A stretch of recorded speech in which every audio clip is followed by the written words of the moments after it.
Bienvenidos a UX al Suave. Este podcast es traído por Sueven Agency, la agencia especializada en experiencia de usuario.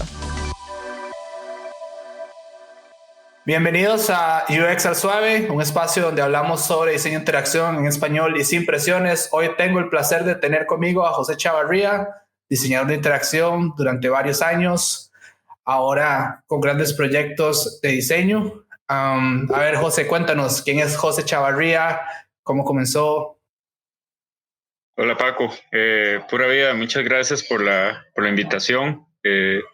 Sí, yo soy José Chava en general. Mi viaje por el diseño empezó en el TEC, en diseño industrial. Sin embargo, bueno, como inicios del estudio tuvo ahí un toque de desvíos. Yo en realidad empecé estudiando ingeniería en computadores y hice el primer año y era mucho de programar y varas por el estilo, que me iba bien, pero no sé, como que después de ese año yo dije, si yo tengo que hacer esto por el resto de mi vida, no quiero. Es como una vara toda densa. Entonces, nada, me cambié a diseño industrial y curiosamente, esta vaina, tengo unos perros acá. Y nada, curiosamente justo esto de que no me gustaba programar. Eventualmente hice un intercambio a la Folkwang University of Arts en Alemania y me presentaron lo que era el diseño generativo y como a través de programación poder crear como arte y diseño, y yo fue como, esto me encanta. Entonces, de nada, fue como un bonito encuentro ahí, como volver ahí a ese toque de la programación y mezclarlo con el diseño. Y ya luego, volviendo a Alemania, acá a Costa Rica, empecé a trabajar con Pulse en San José, que de Pulse, más allá de ser un lugar de trabajo, se convirtió también como una escuela donde aprendí un montón de cosas. Originalmente me contrataron como diseñador industrial nada más, como pensando en que era meramente lo de producto, pero como yo tenía esta vara de que me cuadraba programar y ya había tocado como cosillas con electrónica, pero siempre como enfocado al diseño, entonces yo siempre ahí como que metía la cuchara y decía, vea, hice esto otro. Y entonces, de nada, como estar en esa cosa ahí de pellizcar y pellizcar, como ese lado más de que al final se convirtió en interacción. Terminé siendo el ingeniero de interacción en Pulse. Y qué más, en el 2020 renuncié a Pulse para empezar mi maestría en diseño de interacción ya como más formalmente en el Copenhagen Institute of Interaction Design, el CID, que trajo sus operaciones a Costa Rica. Y justamente hace que como una semana me gradué ya del programa, y me gradué un domingo y el martes empecé a trabajar con CID. Entonces, nada, es como un viaje ahí de cosas vacilonas, inesperadas. De hecho, a ver, explicando un poco el por qué Chava está aquí hoy, es el único diseñador, uno de los pocos diseñadores que he conocido que trabaja más en el ambiente físico, cosas tangibles, ¿verdad, Chava? Sí. Chava me vuelve a ver como si. Y de hecho, es lo interesante aquí para los que están aprendiendo. UX Suave es un espacio para las personas que están iniciando en esto del diseño de interacción. Sepan que existe también esta rama, que es totalmente diferente a los que seguimos haciendo apps o hacemos totalmente web. Y existen personas como Chava que se especializan en diseño de interacción, pero en dispositivos físicos. Cuéntanos un poco, Chava, de cuáles diferencias hay, digamos, para vos, digamos, con tu experiencia en Pulse, de una persona que es diseñadora de interacción en medios físicos a medios digitales, digamos. Vieras que en realidad, obviamente hay diferencias, pero en el fondo, como en la teoría, yo diría que son muy similares, porque lo que se maneja a nivel de diseño de producto más tangible es lo que le llamamos como interfaz tangible, o sí, donde en lugar de pensar en cómo es el UI o cómo son los wireframes desde un punto de vista más gráfico, lo pensás desde un punto de vista tangible. Entonces, ahí entra en juego cosas como, por ejemplo, la acción que haces es, por ejemplo, no sé, presionar un botón, mover un switch, y es muy simpático porque al igual que en el área digital, donde tal vez cosas que para alguna gente podrían parecer pequeñas variaciones entre diseños de un botón, significan grandes cambios en términos de la interacción. Lo mismo pasa en la parte física, el tamaño, la misma, la materialidad es muy importante. Cosas como, no sé, si haces algo, por ejemplo, que es de cristal, eso comunica algo y tiene además una temperatura, el tacto, comunica con su misma materialidad, diferente a que si lo haces, por ejemplo, de madera, por ejemplo, que la madera tiene como una vaina más cálida. Y a veces uno busca también diferentes emociones o crear diferentes como experiencias a través de eso. No sé, si yo quiero diseñar un objeto donde pueda crear como esta sensación de fragilidad y de que tengo que tener cuidado con algo, entonces de repente busco materiales como cristales. Y bueno, también entra en juego cosas como la ergonomía, pensar bueno, si esto se adapta a la mayor cantidad de personas que podamos, que creo que es también una cuestión que últimamente en el UX está también muy, muy de moda o que buscamos, que es eso, poder hacer las cosas accesibles a todos.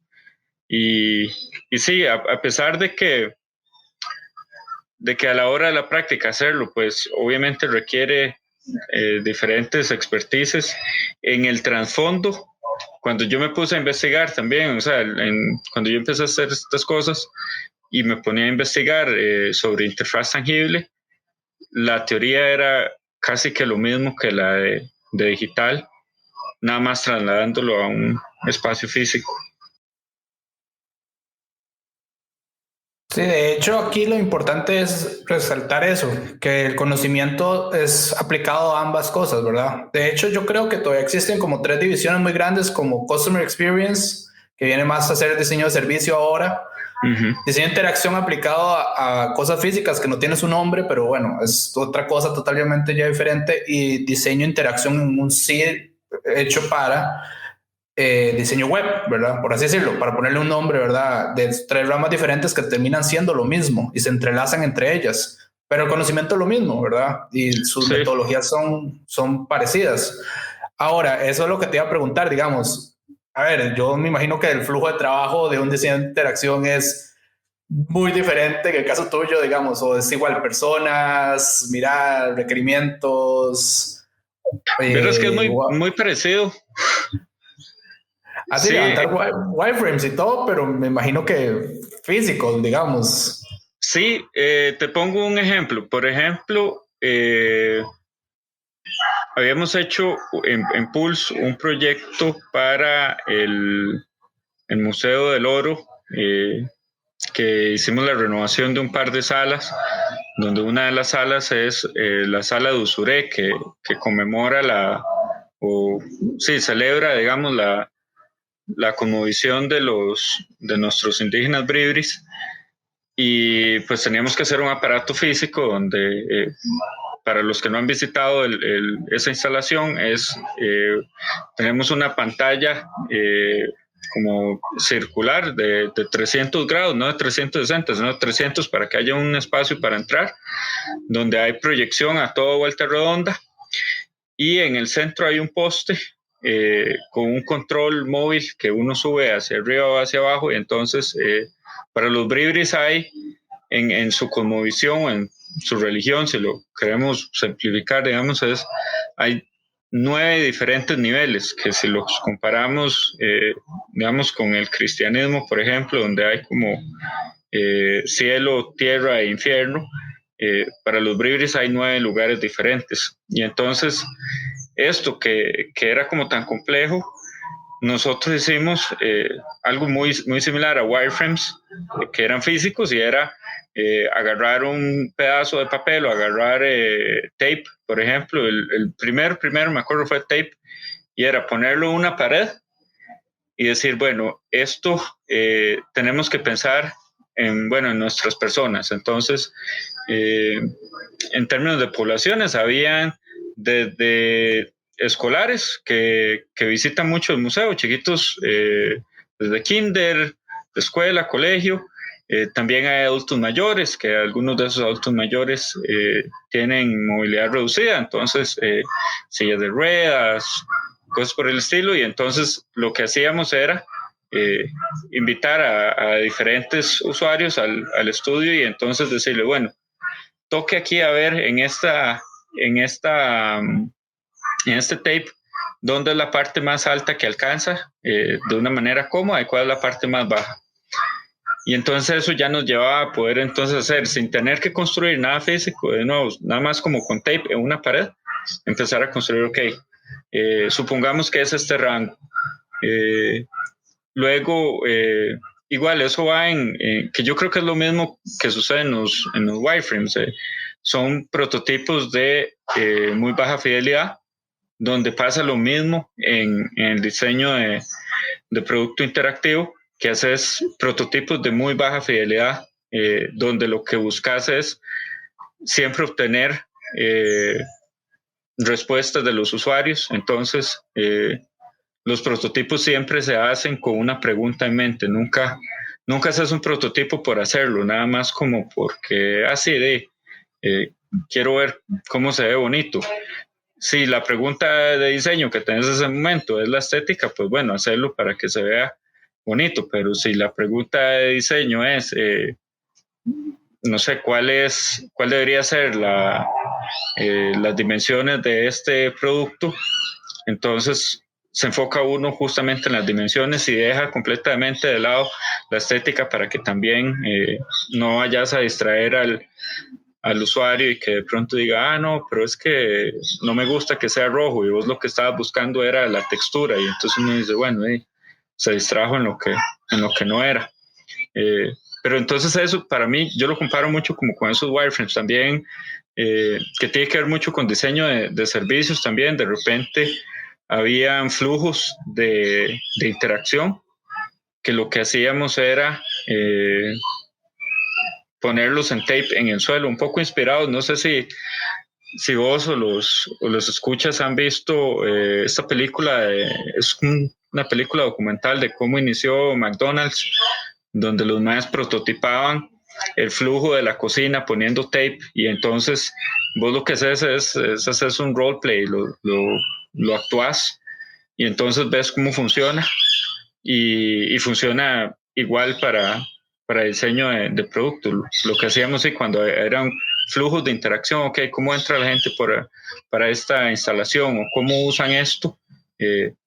Poner tape en el suelo es un excelente wireframe. No, y es interesante escuchar cómo es esta parte del roleplay, ¿verdad? De cómo simular cómo funcionan las cosas. En el caso de nosotros serían prototipados ya de baja fidelidad, pero en el caso de ustedes tienen que tener a las personas haciendo las cosas, ¿verdad? Para verlo y grabarlo y ver si funciona. Ajá. Yo creo que una de las preguntas que tienen todos los que nos están escuchando ahora es la diferencia entre el diseño interactivo, que se llamaría así, ¿verdad? Y por así decirlo, la relación computadora humano, digamos HCI, ¿verdad? Human Computer Interfaces. Porque, digamos, yo creo, y no mal recuerdo, que vienen de ahí, ¿verdad? Sí. De esa rama. Pero nos podrías contar más que todo, ya como a nivel técnico, digamos, bueno, viene de HCI, después viene esta rama, ¿verdad? Y porque sí, a mí me queda la duda de que, a ver, yo vengo de una rama que creo que es de esa, ¿verdad? Pero no estoy totalmente seguro y yo creo que un montón de gente que nos escucha también. Sí,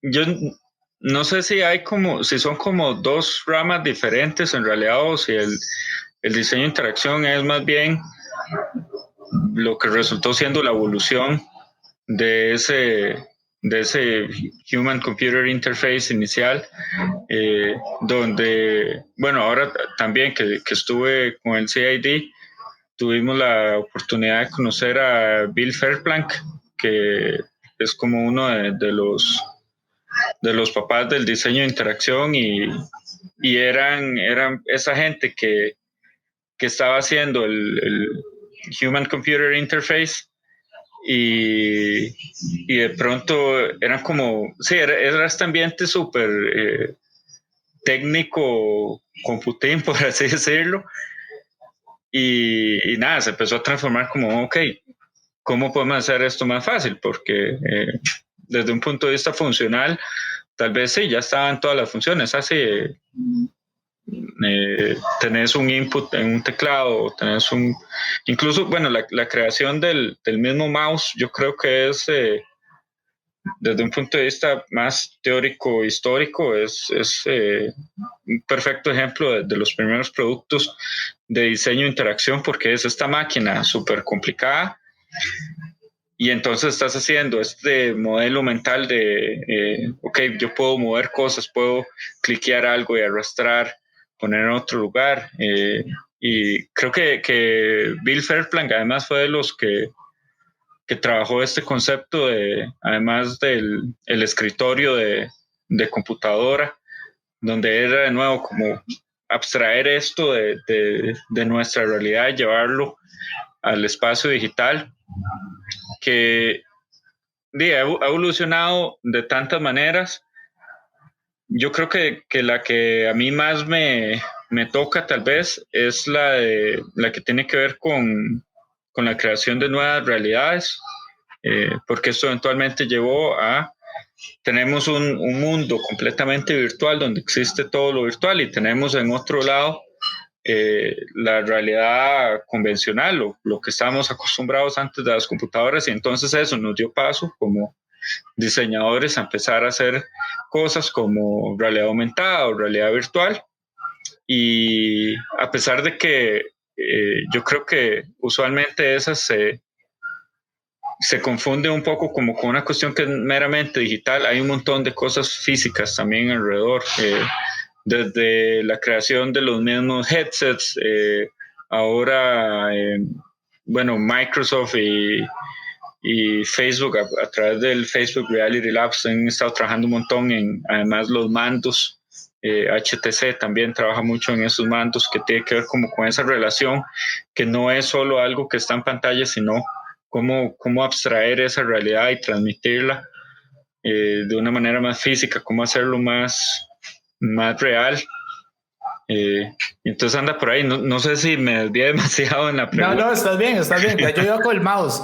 El tema del mouse es un tema delicado porque, digamos, yo no sé si existe la palabra en español, pero yo he escuchado el affordance de cómo, bueno, puedes explicarlo vos si querés. Así, yo no lo voy a explicar porque yo lo leí un día y yo dije, mira, qué curioso. Yo no sé si existe traducción en español, ahí perdón a los que no saben el concepto, aquí Chava lo va a explicar, pero digamos, es la parte de las preguntas que tenía para hoy era eso, digamos, porque es cómo cambia un diseñador, cómo cambia, cómo se utilizan las cosas, en resumen corto, ¿verdad?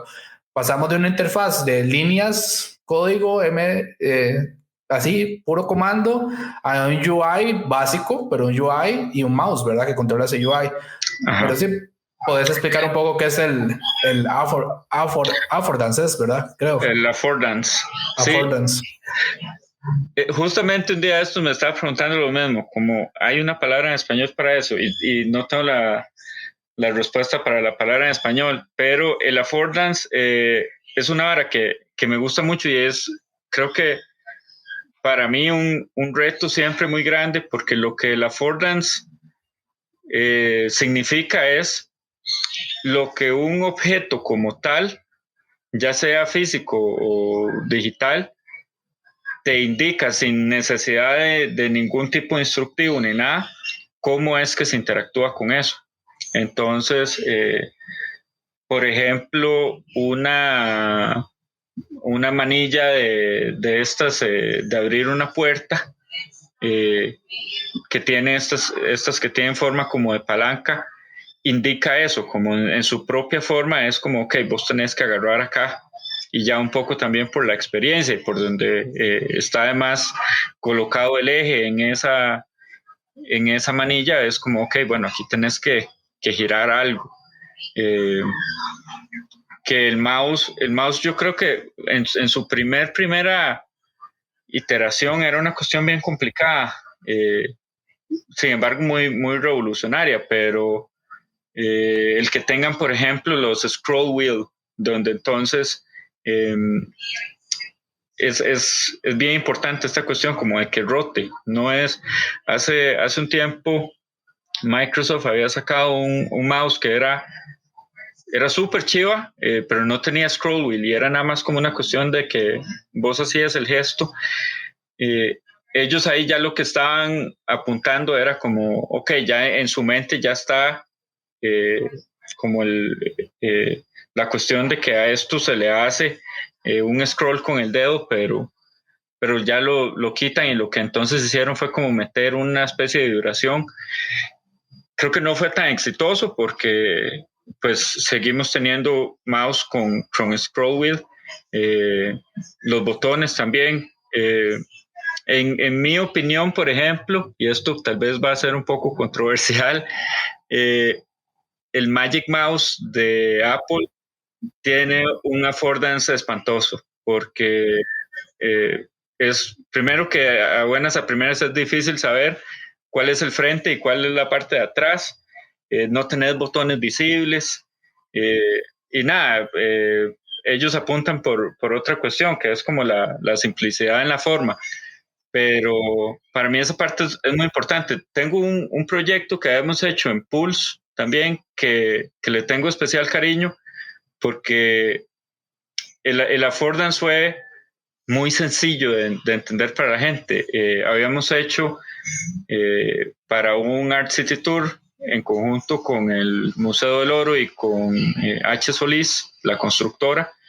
Nos habían dado un brief el brief era hacer ciudad, y entonces lo que H. Solís era, digamos, como el principal cliente, y entonces ellos lo que decían es, bueno, nosotros construimos cosas, carreteras, infraestructura, pero como que ellos querían dar este mensaje de construir infraestructura también es construir ciudad.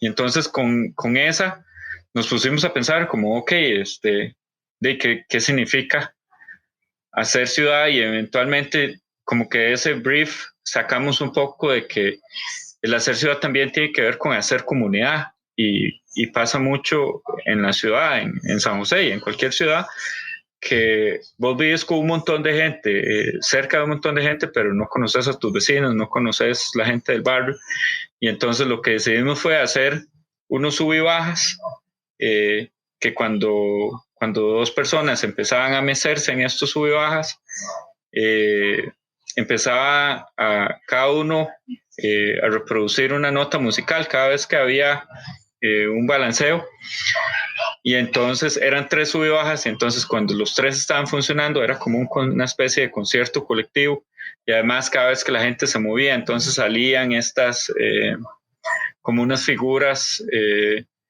de colores por la pared que iba hasta el techo del Museo del Oro, que es este techo lindísimo, a través de projection mapping. Y digo que para esto le tengo un cariño especial con el affordance, porque creo que fue una de las instalaciones más exitosas para nosotros en Pulse, porque no hubo que explicarle absolutamente nada a nadie. La gente llegaba y sabían de inmediato qué era lo que tenían que hacer, que era como, ok, sí, montémonos en este en este sub y baja. Y bueno, también con el brief de hacer ciudad y hacer comunidad, de pronto llegaba gente que llegaban solas, y entonces un sub y baja no lo puedes usar solo. Y entonces de inmediato era como, busque a cualquier persona que está aquí, un completo desconocido, es como, quiere jugar conmigo por un rato, quiere balancearse conmigo en este sub y baja. Entonces ese para mí tenía como esta vaina especial que fue muy bonita. Hubo otro proyecto, bueno, este no era un proyecto, sino más como un producto que también tuvo, esa fue como una serendipia ahí, una sorpresa chivísima.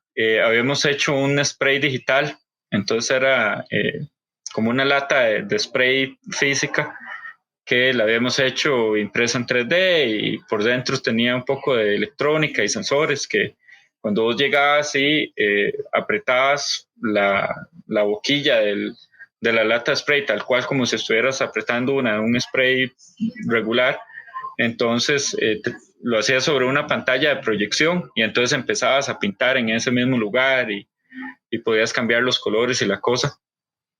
Y hicimos la lata como en forma de la manera más realista que pudimos. Y como de último momento, así casi que sin planear, dijimos, bueno, las latas de pintura siempre tienen como este balín adentro que uno lo tiene que mover y suena y la cosa. Entonces, de nuevo, esto ni siquiera estaba como planeado inicialmente en el diseño, y entonces lo que hicimos fue creo que era como con unos pedacillos de cartón o algo por dentro.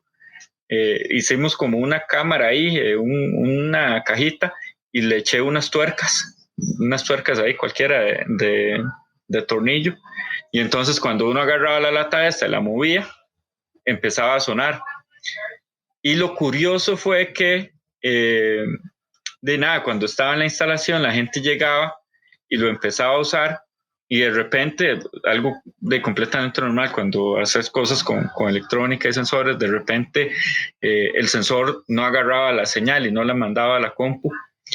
Y la gente, en lugar de decir como, la lata no está sirviendo, el sensor no está sirviendo, lo que hacía era que la movían tal cual como si estuvieras pintando con una lata. Es como, no sé, no tiene suficiente presión o lo que sea. Entonces lo empezaban a mover. Y igual, eso fue algo así como sin decirle nada a nadie. Y entonces donde la movían y lo volvían a poner, el sensor lo volvía a agarrar. Y entonces en la gente era como, dice, funcionó ya, se había quedado sin pintura. Entonces esa vaina fue súper tuanis, fue completo, tengo que admitir, un toque accidental, pero como un accidente feliz. Un accidente feliz como los de GoPros. Justamente. De hecho, te devuelvo al Magic Mouse. Yo decía, cuando venga un diseñador industrial, vamos a hablar del Magic Mouse. Ajá. A ver, me ha pasado una cantidad de veces que me quedo sin batería. Yo no concibo cómo Apple no pudo hacer que uno pueda cargar el Magic Mouse 2, porque el 1 es la batería, yo tuve el 1, el 2 y seguir trabajando. Me parece una abominación así. Sí. Es increíble. O sea, ¿cómo llegaron? Sí, además tiene esta cuestión de que para cargarlo tenés como que darle vuelta. Exacto. Espantoso. No hay forma que usted pueda seguir usándolo si lo está cargando. Sí.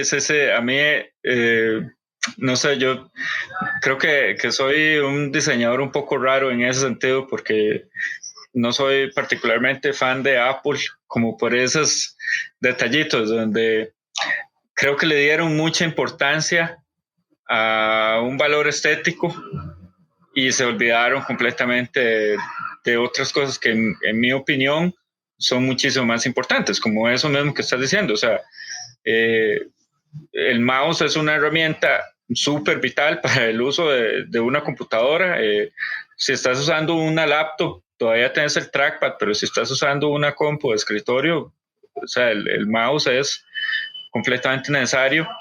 Y sí, que para poder cargarlo tengas que darle vuelta, es como, o sea, ¿quién se le ocurrió esto?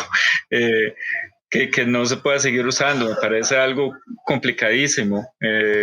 Yo subí un tweet una vez para la gente que me sigue en Twitter. Yo subí un tweet porque me quedé sin batería en media reunión de Zoom maldiciendo a Apple, ¿verdad? Entonces tuve que usar la barra espaciadora para poder mute y dio libre para compartir algo, ¿verdad? Tuve 100 retweets. Así, 100. Así, yo creo que es el tweet más exitoso que he tenido en mi vida. En Twitter en 11 años ha sido ese. Pero estaba malo ese día, malo. Es que es increíble, digamos. Y eso yo creo que es para los que están comenzando en esto. Bueno, si quieren ir del lado de Chava, no del lado mío, que aprendan que puede ser muy bonito y todo y muy estético, pero si al final del día se convierte en un pain point para el usuario, empiezan los problemas, ¿verdad? Apple se da el lujo de hacer esas cosas porque Apple es un monstruo de $1,000 millones, ¿verdad? Que se puede dar el lujo de ciertas cosas, como el Apple Pencil también, que se carga como una abominación el primero, ¿verdad? Y existen un montón de errores de ellos, pero son una compañía de $1,000 millones, pero a ustedes les va a tocar cometer errores que pueden ser solucionables antes, ¿verdad? De cometerlos, por así decirlo. Sí, y no sé, creo que es complicado en el caso de Apple porque Apple además tiene como una especie de...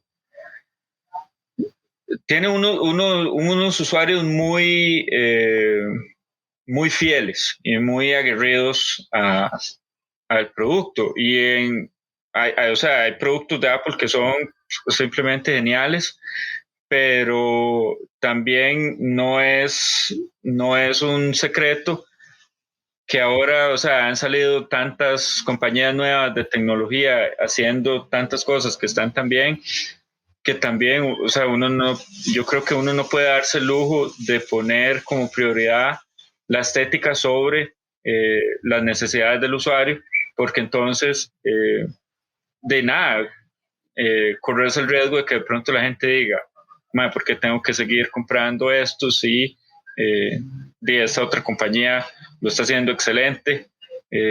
Usualmente son a precios muchísimo más bajos y de nada, no es la compañía de Steve Jobs, pero lo hace muy bien y yo creo que tal cual como lo estás diciendo ahora, tiene que ver con producto interactivo, pero también con el UX más de web o digital, porque es eso, nada haces tampoco como con hacer un website o una app que visualmente es un puro eye candy, algo lindísimo, pero a la hora de usarlo es la vaina más complicada, no se entiende, porque entonces nadie va a querer usarlo. Y lo puedes ver, volviendo al ejemplo del Magic Mouse, cuántas personas usuarias de Apple terminan comprando un mouse Logitech o de cualquier otra marca que están súper bien diseñados y no tenés que estar, como decimos, pariendo con esas cosas. No, y te quedas sin batería y nada más le cambió las baterías y se acabó. De hecho, el primer Magic Mouse para mí fue una buena idea. Era con baterías. Tienes una batería AA, sí, un alma, como salva la otra, como el meme que hay de las baterías del Xbox, porque es igual. Pero uno ahí en la urgencia saca unas baterías de donde sea y sigue trabajando, ¿verdad? Y después va y compra unas nuevas. Pero el problema es que Apple lo pensó recargando de una forma horrenda. Y es un problema para sus usuarios. Ahora, te cambio de tema. A ver, yo, Francisco Bravo Rodríguez, quiero comenzar en este diseño interactivo. Entonces, ¿qué camino? Bueno, industrial del tech, yo creo que es uno de los mejores caminos. Ya en este caso sí que recomendarías a full, ¿verdad? Pero digamos, ¿qué programas usa una persona que es de diseño interactivo? Me imagino que son totalmente diferentes. ¿Con qué se puede comenzar, digamos? Quitando el tech, ¿verdad? Quitando que uno va a entrar al tech, ¿verdad? Porque yo creo que solo en Costa Rica, Veritas y el tech, ¿verdad? Se puede estudiar. Entonces, digamos, quitando eso, ¿cómo puedo decir, bueno, me voy a esperar este semestre, pero qué puedo ir aprendiendo, qué puedo ir leyendo, qué libros puedo ir buscando, ¿verdad? Más o menos para que nos des recomendaciones ahí. A ver, creo que el diseño de interacción es súper amplio, pero como más enfocado en esta parte de producto, yo creo que ya nos toca a los diseñadores que queremos ir por esa área perderle el miedo a la electrónica.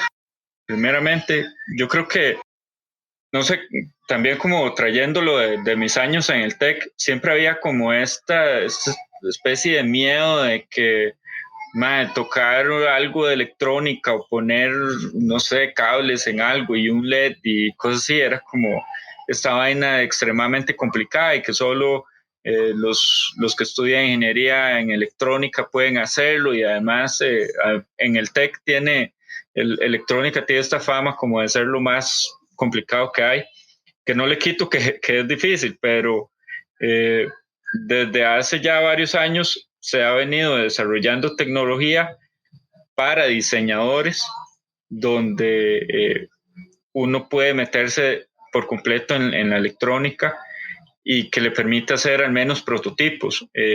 Uno de los que es más popular en este momento es Arduino, que es una marca italiana que hace placas de desarrollo, se llaman. Entonces, un Arduino es una vaina que además son súper baratos. Un Arduino cuesta como $20 y es un microcontrolador al que puedes, a través de programación, puedes darle órdenes de, ok, cuando yo presiono este botón, entonces esta luz se enciende por acá. Cuando yo muevo este switch, entonces esto pasa por acá. Cuando yo muevo la mano enfrente de un sensor, por ejemplo, entonces este motor por acá se mueve, y se ha hecho de una manera que se ha traído, yo creo, más como para humanos, por eso, porque es como, ok, hágalo accesible a diseñadores y artistas, donde no necesitas haber estudiado una carrera de 5 años en electrónica o en programación para poder hacer eso.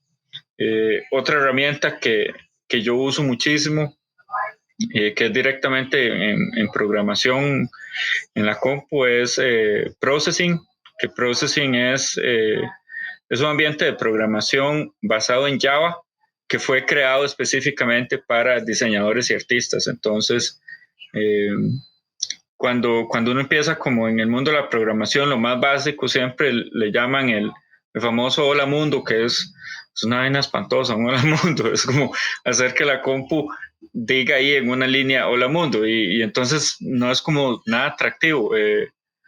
Y no sé, a ver, tal vez de repente estoy ofendiendo a la gente de computación, pero a mí me parece como que no es tan atractivo esa parte. Hay otras cosas más tuanes. Pero el hola mundo de Processing es hacer una línea, hacer un cuadrado, hacer un círculo. Entonces es algo donde tenés un output que es inmediatamente visual, y además, por ejemplo, Processing y Arduino son como mejores amigos, entonces se habla muy bien, entonces es muy fácil conectar uno con el otro. Entonces de repente puedes hacer con un Arduino ya en la parte pura electrónica, no sé, una cajita con botones, digamos, o con switch, donde cuando apretas uno, entonces tiene una repercusión directa en una pantalla, donde entonces estás viendo, ok, si yo presiono este botón, entonces empiezan a salir estas partículas de colores, pero si yo presiono este botón, empieza a reproducirse tal sonido. Y sí, esos son, en mi opinión, como los más básicos. Ya luego vienen desde la electrónica otras plataformas un poquito más avanzadas, como el Raspberry Pi, que ese ya no es un microcontrolador, sino que es es una computadora del tamaño de una tarjeta de crédito, que curiosamente cuando la gente empieza en esto también es como, ¿qué es mejor, Arduino o Raspberry Pi? Y curiosamente no son competencia el uno del otro, porque se consideran como cosas distintas. Tienen usos distintos también, como un Raspberry Pi es una microcomputadora, entonces vos las usas para cosas donde de repente necesitas procesamiento de video, necesitas procesamiento de audio, pero cuando lo que necesitas es algo como, ok, presiono un botón o me paro en esto, o necesito un sensor que mida a qué distancia estoy, un Arduino es más que suficiente y es como más complicado más bien irse por la otra rama. Y lo mismo en computación, hay como en programación, hay otros ambientes de programación que tal vez son un poquito más avanzados y que puedes lograr cosas más chivas, pero que también, no sé, yo siempre pienso como esta vaina de que no es la flecha, es el indio. No se trata de como de estar usando el ambiente más complicado, porque si tu concepto no es bueno, si el flujo de interacción no es bueno, usted puede estar usando la vaina más complicada y más cara del mundo que no está haciendo un buen trabajo. Entonces, anda como por ahí. También esta es una parte en la que en la que tenemos un traslape con el UX tal vez. Figma para mí es una herramienta casi que de todos los días, porque también ahí puedes prototipar cosas. Curiosamente puedes conectar Figma también con un Arduino, entonces de repente puedes... tengo un compañero que ahora para la maestría en CID, su proyecto era alrededor de utilizar estos MUPIs que hay ahora en San José, electrónicos, con estas pantallas chivísimas. Totems, creo que se llaman. Y usarlos para mejorar la caminabilidad en San José, porque en estos momentos son como, me parece que están súper subutilizados esos MUPIs. Entonces la propuesta de él era como que entonces vos llegas ahí a esta pantalla y entonces a través de presionar unos botones que están en el piso, que los presionas con el pie, entonces puedes seleccionar cosas diferentes. Y la forma en que él prototipó esto fue un Arduino conectado a Figma, donde entonces en Figma tenés todas las transiciones y todo el UI, los wireframes, y entonces con un Arduino estás pasando a los siguientes slides y funcionó súper bien. Pero sí, anda como por ahí, yo diría. Ahora, vamos a hablar de uno de los temas del por qué me dijeron que tenía que hablar con vos. Tu proyecto de graduación. De hecho, yo no lo puse en la introducción para que fuera sorpresa. A mí me dijeron, alguien por acá, un pajarito, ¿verdad? Me dijeron, háblate con José. José tiene un proyecto increíble de graduación. Yo lo vi, tiene que ir a hablarle. Entonces, a ver, cuéntanos cuál fue tu proyecto de graduación de la maestría. Sí, mi proyecto de graduación, de una vez lo voy a advertir, es una hora bien chocha. Y fue como, yo creo que para mí fue un reto como, no sé, construir además el storytelling y la investigación de una manera que fuera como, este man no está haciendo una tontera, sino que es algo que tiene valor. Pero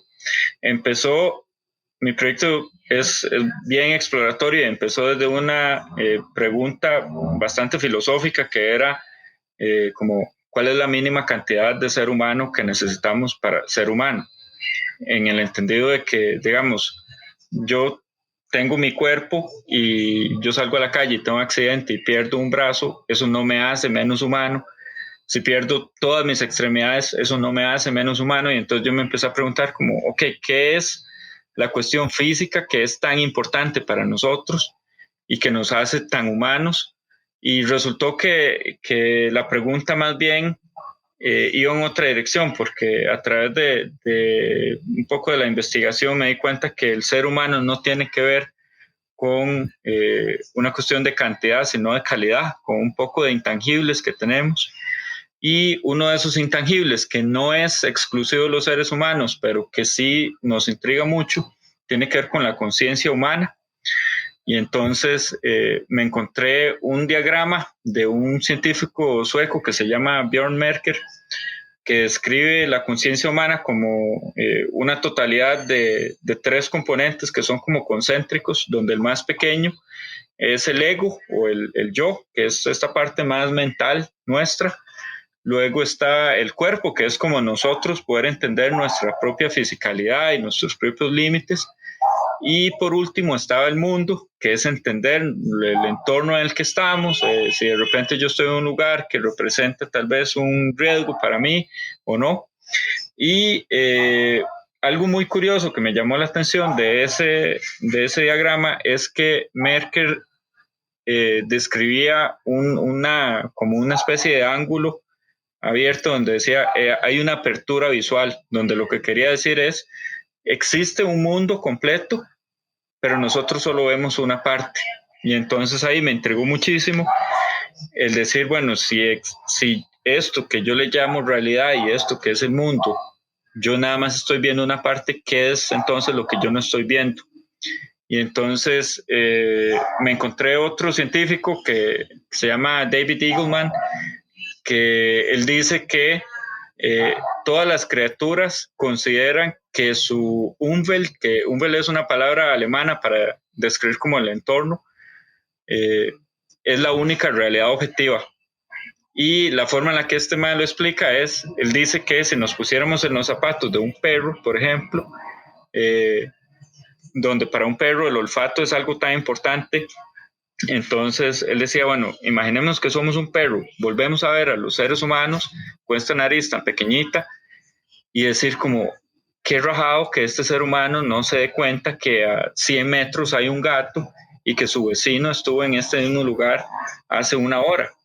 Y entonces eso que suena tan absurdo como de qué tan diferente es la realidad para este perro, yo decía, entonces es muy absurdo que yo diga la única realidad que existe en el mundo es la realidad mía, la realidad de ser humano, que la percibo a través de mis sentidos humanos, que lo que yo pueda ver a través de mis ojos, lo que yo pueda tocar, lo que pueda oler, pero hay otro montón de cosas que sin irnos, digamos, a lo esotérico, existen, como por ejemplo las radiaciones infrarrojas, existen los campos magnéticos, existen no sé, las ondas de radio, por ejemplo, y justamente en mi investigación además me encontré a un tipo que se ha hecho modificaciones corporales. Él se puso imanes en las puntas de los dedos y para mí como la vaina más obvia de eso fue, ok, vos ahora puedes agarrar objetos metálicos súper fácil. Y resulta que esa modificación tuvo un efecto secundario en él, y es que él ahora puede sentir los campos magnéticos de otros objetos como imanes, como si fueran texturas a través de sus dedos. Y entonces a mí esa vaina me explotó la mente completamente. Entonces también un poco pensando en lo que decía Eagleman, dije, bueno, veamos cuál es la realidad para otras criaturas. Me encontré un montón de animales que tienen sentidos que los seres humanos no tenemos, entonces pueden percibir cosas que nosotros no. Decidí enfocarme en 3, que fueron los murciélagos, que tienen la ecolocalización. Entonces, a través de emitir ondas de sonido ultrasónico, pueden percibir a qué distancia hay objetos, a pesar de que los murciélagos son prácticamente ciegos. Las serpientes pitón pueden sentir las emisiones infrarrojas de los cuerpos, que están muy relacionadas a las temperaturas. Entonces una serpiente que además comparada a los seres humanos tiene una visión bastante pobre, pueden percibir las diferentes temperaturas de cuerpos que hay distantes a ellas y entonces determinar, ok, esto que se está moviendo, no sé, a 10 metros mío, es una posible amenaza o es una posible presa. Y el último animal en el que me enfoqué fueron las tortugas marinas, que pueden sentir el campo magnético de la Tierra y eso es lo que les permite cada tanto volver al lugar a donde nacieron para poder reproducirse sin necesidad de tener un GPS, porque es que su propio cuerpo es un GPS. Y entonces, basado en estos tres nuevos sentidos y que entender que estos animales perciben la realidad de una manera diferente a la nuestra como humanos, dije, bueno, ¿qué podemos hacer en el mundo de diseño con eso? Y entonces empecé a ver como cosas de, ok, tal vez hago varas como para hiking o para acampar, cosas así, pero luego volviendo a ver a los animales me di cuenta que, por ejemplo, en el caso de los murciélagos, la capacidad de sentir eso es que ellos emiten entre la nariz y la boca el sonido, lo reciben en los oídos.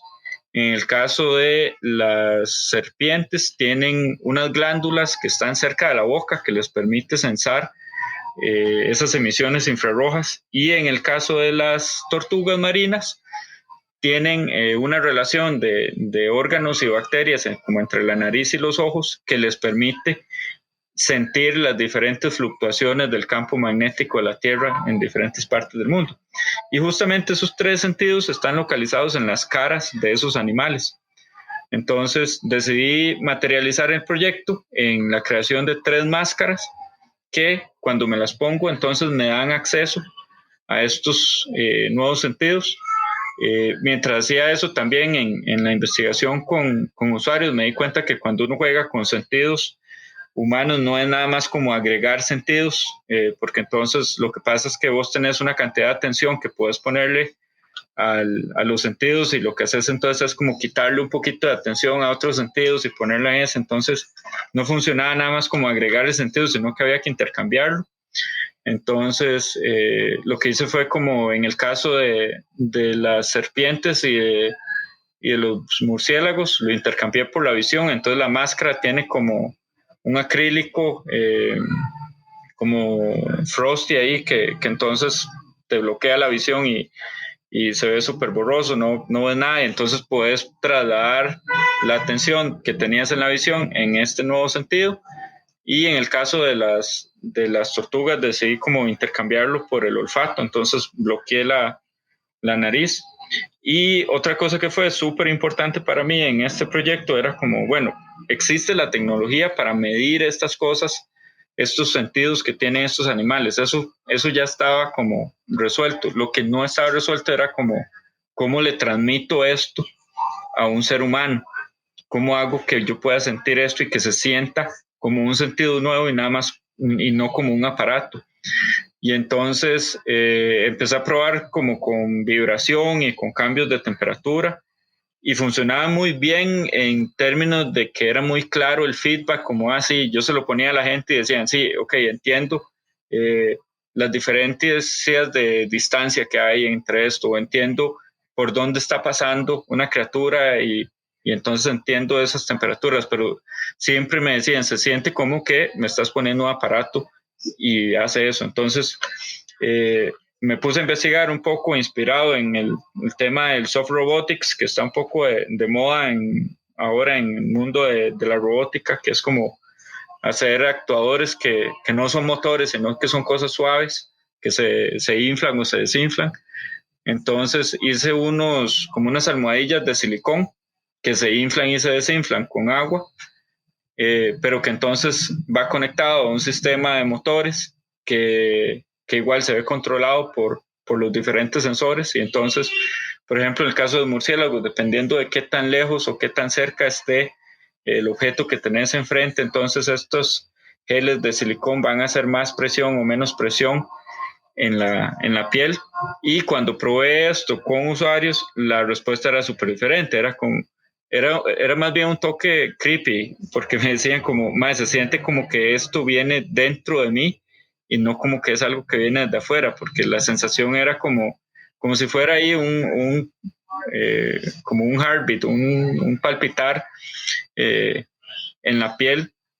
Y entonces eso funcionó súper bien. Y nada, como proyecto, yo creo que el valor que tuvo el proyecto no fue tal vez el desarrollo de las máscaras que quedaron bastante tuanis, pero creo que fue un poco más allá, porque entonces, volviendo un poco al inicio del podcast, cuando te hablaba de esta cuestión donde en un lado tenemos la realidad objetiva o la realidad convencional y en el otro lado tenemos la realidad o la virtualidad, y hemos creado como diseñadores realidad aumentada y realidad virtual, y toda esta vaina junta se le ha venido llamando realidad mixta desde el 94.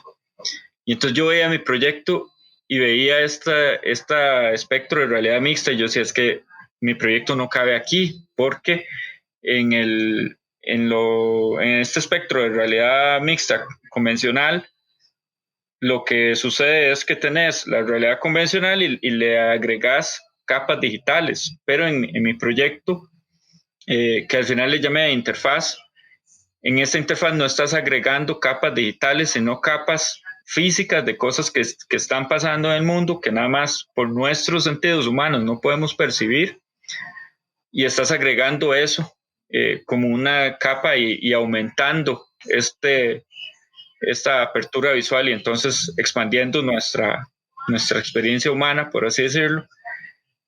Y entonces lo que resultó de mi proyecto, más allá del desarrollo de las máscaras, fue la propuesta de expandir el concepto de realidad mixta hacia uno de los extremos, agregando lo que le estoy llamando realidad a profundidad o in-depth reality, donde entonces es cómo podemos extraer cosas del mundo que existen, que no podemos pensar de nuevo, pero cómo podemos extraer esas cosas y usarla para el beneficio de humanos, que desde un punto de vista funcional podemos pensar como en personas con discapacidades, por ejemplo, cuando hay un sentido faltante, entonces podemos decir, ok, de repente esta persona no puede ver, pero le agregamos este otro sentido, y entonces esta persona puede caminar sin tener que tropezarse con algo, tal vez sin la ayuda de bastones. Pero también otra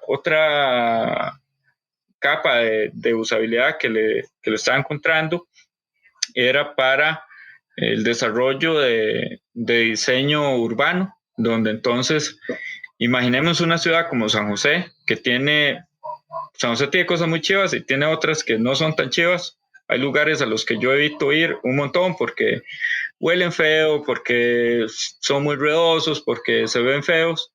Pero imaginémonos que si pudiésemos intercambiar uno de nuestros sentidos por otro sentido, y entonces en ese lugar podemos, no sé, sensar ondas de radio, por ejemplo, o podemos sensar el montón de llamadas telefónicas que pasan entre nosotros todo el tiempo. Y este lugar que antes me resultaba desagradable, ahora se vuelve mi lugar favorito. Entonces, ¿cómo podemos utilizar eso también como para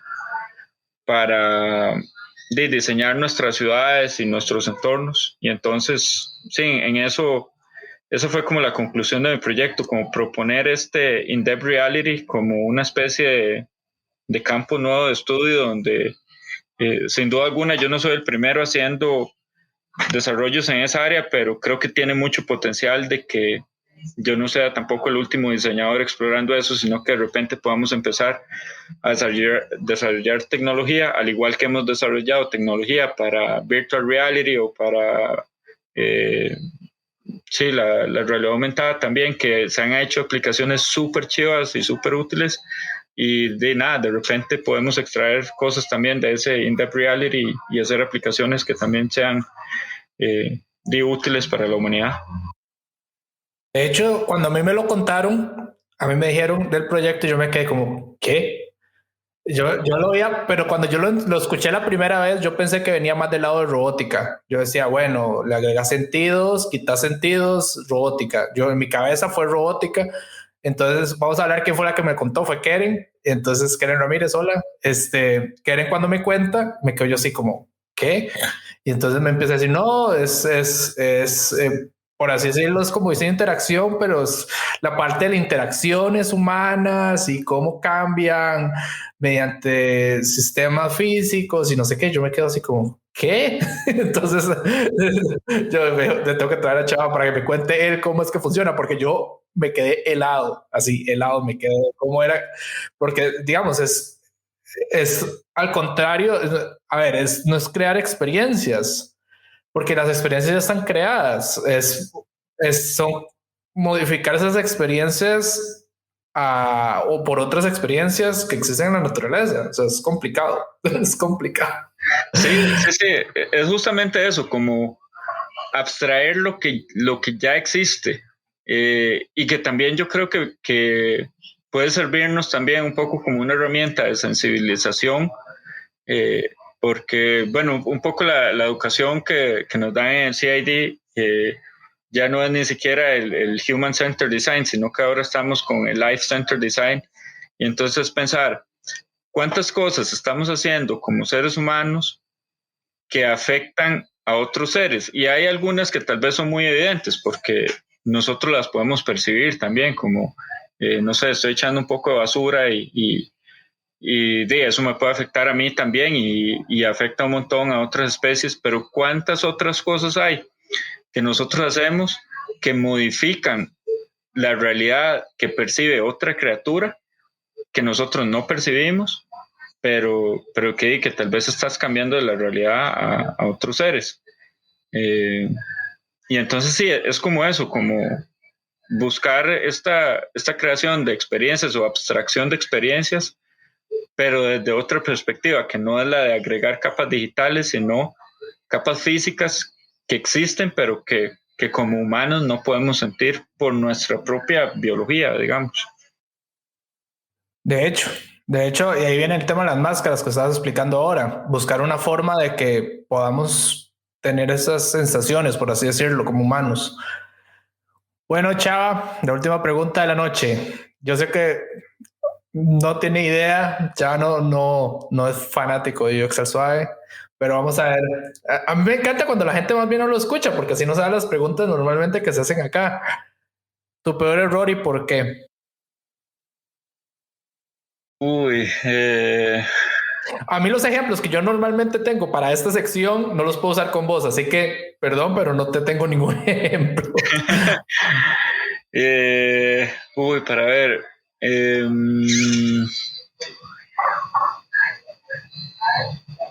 Hubo un proyecto en Pulse que habíamos hecho para Automercado, que era cuando hacía la campaña de Movimiento Rosa para el cáncer de mama. Y entonces habíamos hecho un carrito de supermercado que tenía una pantalla de iPad, y entonces habían beacons en todo el súper. Entonces vos ibas con el carrito y cuando pasabas enfrente de un producto patrocinador, entonces el beacon reaccionaba y entonces en la pantalla salía, aquí está, no sé, tal cereal que es patrocinador, y cuando compras, colaboras en la campaña. Cuando estábamos haciendo eso, fue así como de mis primeros proyectos de Pulse, y era como esta necesidad de antes de ponerme a hacer prototipos de baja fidelidad, era como, man, vámonos a la compu y hagamos este modelado 3D chivísima y que se vea lo máximo y sacar renders y poner a imprimir en 3D. Y entonces era un proyecto donde el tiempo estaba muy justo. Termino yo de imprimir en 3D las piezas necesarias. Nos vamos para el súper a hacer la instalación del producto, y cuando llegamos allá me di cuenta que había medido una de las dimensiones como al revés, y entonces toda esta vaina que había tenido como 2 semanas desarrollando no calzaba, y el proyecto empezaba así como en 2 días, y fue como esa hora de, mae, qué cagada, porque nada, fue como, de nuevo, el no querer prototipar y el irse de una vez a la vara grande. Y entonces a partir de ahí salió un mandamiento que teníamos en Pulse, que era medirás 2 veces, cortarás una, porque era como, mae, esté seguro de que las cosas que está haciendo son con las medidas correctas, porque, no sé, yo creo que y es algo que yo creo que nos pasa mucho a los diseñadores cuando venimos saliendo de la U. Uno tiene como esta idea y que espero que se vaya erradicando, como que los prototipos son una pérdida de tiempo, porque uno quiere como ver la vara que es chiva de una vez y entonces los prototipos fallan y no se ven tan chivas, pero los prototipos lo que hacen es salvarle a uno tiempo de una manera tan increíble, porque si uno se da cuenta de los fallos antes y entonces no tiene que agarrarse con este problemón cuando lo que tenés son 2 días para entregar, eso es un salvador. Entonces ese fue una de las tantas tortas, porque tengo otro montón, pero una de las tartas de que siempre recordábamos, y entonces siempre era como ahí la regla de me dirás 2 veces, cortarás una. No se ponga a jugar de salsa y a irse a la compu de una vez, sino que asegúrese de que tiene todo lo necesario. Pero no, sí. de hecho, que un buen error, está dentro del top, lo voy diciendo. Yo hago un top anual. No, es que yo no tengo ejemplos para vos porque, digamos, todos los ejemplos, mira, tengo un app y hice esto. No, y no tengo para vos, no tenía ningún ejemplo y es bastante complicado en el caso tuyo, ¿verdad? Pero de hecho funciona para nosotros también, digamos, los que hacemos digital, porque ¿cuánto le ahorra a desarrollo un prototipo? Yo le digo a mis clientes, mira, esto no es un desperdicio. Es que mira, es que ¿por qué no hacemos esto directo? No, es que mira, pues podemos probarlo, podemos ver si esto va a funcionar. Mira, puedes hacer hasta, por así decirlo, una ronda, un focus group real con personas reales y probar si tu idea, porque ahora le dio la moda a todos de querer hacer un app. Bueno, de mi lado, eso es lo que está pasando ahora. A todos les dio la moda. Yo quiero un app, yo quiero ser como Uber, ¿verdad? Yo creo que es donde está la plata. Tengo $10,000 para hacer un app y la gente no piensa lo caro que es hacerlo. A ver, hacer un app. Yo creo que también viene alguien aquí en UX al Suave, dijo algo muy interesante. La gente tiene la culpa misma de creer que las apps son baratas. Porque la gente ve esos cursos de Udemy, esos anuncios de Wink, esos anuncios de GoDaddy, tu sitio en 5 minutos. Ah, mira, con un curso de Udemy ya puedo hacer mi app. Claro que podés, pero no te voy a decir que, o sea, mira, lo que querés hacer un Uber con ese curso que estás llevando de $10 no lo vas a lograr, ¿verdad? Y entonces la gente piensa que el prototipado, de hecho nosotros damos un curso de Azure, de hecho, estamos haciendo un curso de Azure, porque el prototipado para nosotros es importante. Es tan importante que nosotros hacemos prototipos reales por lo mismo, porque la hora de desarrollo versus la hora de diseño es que es más barata. Y perdón, diseñadores, pero es la verdad. Y en segundo lugar, podemos comprobar hipótesis, que al final del día es eso, ¿verdad? Tengo una hipótesis A, voy a comprobar si es real o no, y verdad, y es más fácil de editar en ese momento. Y la herramienta que quieran utilizar. Aquí es otro evangelizador de Figma, por lo que veo. Pero no importa, o sea, la herramienta que ustedes quieran utilizar puede ser papel, hay paper prototyping, o sea, ustedes pueden hacerlo en papel, pero tienen que probar las cosas, probar y ver antes de mandarlo a desarrollo, a mandarlo a alguien que lo fabrique, mandarlo a alguien que haga las cosas, o si no vienen con aberraciones como el Magic Mouse. Sí, yo creo que es eso, es como esa idea de fallen lo antes posible, des en cuenta de los errores antes de que sea el producto final, que ya sea un producto físico o un producto digital, que lo tenés en las manos del usuario y que el usuario diga, tremenda cagada es este producto. Porque nada más no se hicieron las pruebas necesarias. Yo creo que sí, el prototipado que siempre ha tenido como esta fama de, estás perdiendo tiempo, para mí es todo lo opuesto. Eso es salvar tiempo de desarrollo, de entregas, incluso es hasta saludable, yo creo, para uno mentalmente, porque te ahorras el estrés de luego estar con ese susto de qué está pasando y cómo entrego ahora. De hecho, bueno, Mae, un placer tenerlo aquí.